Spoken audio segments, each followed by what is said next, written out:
Hey there, folks. It's now been about a week since the tragic assassination of Charlie Kirk.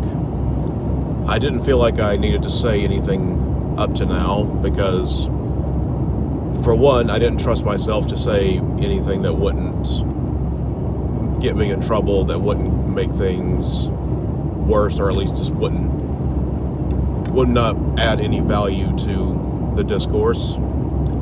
And two, I thought people who are much more eloquent than myself are able to express all the thoughts that I might have to say. I've been a little disappointed with the characterization of the assassin and of the political and cultural left's assessment of the situation, their celebration of Charlie's death, the absolute ghoulishness they have portrayed, and the right's reaction to this phenomenon. Now, this is nothing new. Up to now, whenever something like this happens, whenever there is a shooting, whether it's a mass shooting, a school shooting, a politically motivated attack, or any sort of act of violence, the general trend is to jump to mental illness.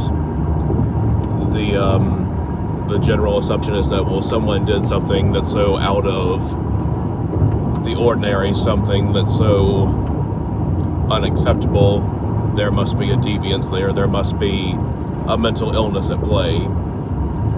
Now, in this particular case with the assassin, I don't know and really don't care if he has a mental illness. I don't think that's ultimately what's at play. What he did was not an act of illness, it was an act of evil. Charlie Kirk's assassin did what he did because he is evil. At this point in time, he is evil.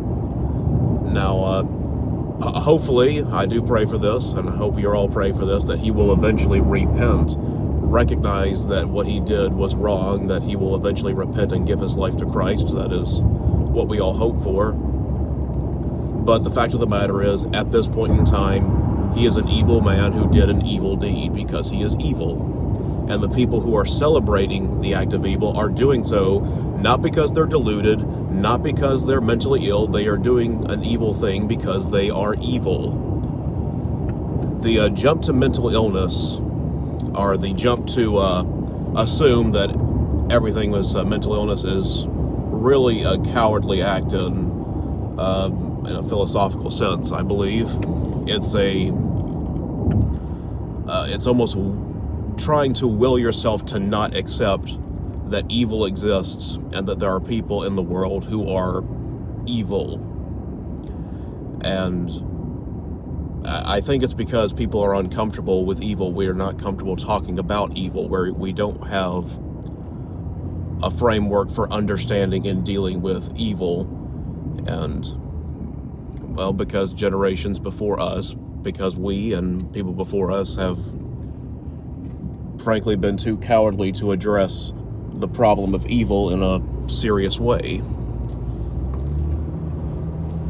So, and I'm not saying I have any answers to that, but I do believe it's something to be put out there. Mental illness is not a cover for evil. It's not an excuse for evil. Mental illness is mental illness, and evil is evil. Those are two different categories. So, when a mentally ill person goes and kills somebody, you know, the reason that, in a legal and moral sense, why it's we almost don't assign as much blame to that person is because when they do something as a result of their mental illness, it's because during the event they didn't realize what they were doing. There wasn't a conscious will to the evil act they did.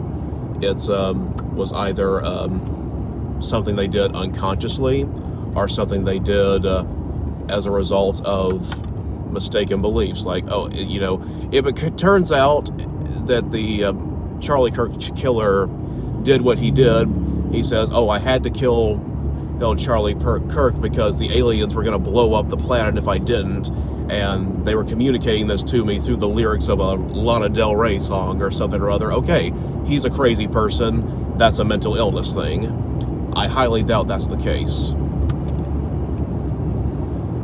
I believe that what's been divulged up to now, he's been radicalized by an evil ideology. He's been radicalized to believe that Charlie Kirk, a man who was just talking to people, was an existential threat to, whatever it is this person values, and that therefore he had to be killed. Because when you can't overcome somebody through discourse, you have to destroy them when you believe something evil like that. So I'm probably rambling a little bit, but the point is I'm really tired of this assertion that mental illness is just the end-all be-all of every deviant act like this.